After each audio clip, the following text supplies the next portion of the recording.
So yun mga ka-IT, ito yung ginagawa natin mga ka-IT para hindi tayo ma-snatch. Walang ibang makakahawak sa akin mga ka-IT, makukuryente talaga. Ito yun mga ka-IT, yung pinaka body touch, yan mga ka-IT. So nagawan ko na ng paraan yung body touch. Tapos ito naman yung ground, kailangan nakatapak tayo sa sahig. So kailangan dito mga ka-IT, titistiran ko lang kung may function ba itong ground natin mga ka-IT. So titistiran natin gamit yung continuity tester. So hindi na tayo magsisit ng range for continuity mga ka-IT kasi automatic na yung tester natin. So ito lang mga ka-IT, dapat tumutunog siya pag continuity yung ka-IT.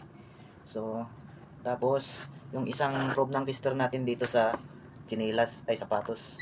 So tumutunog siya mga ka-IT. Ibig sabihin may ground na. So makakagawa tayo ng generator. So kukunik lang ito mga ka-IT dito. So yun lang mga ka-IT, sana may natutunan kayo.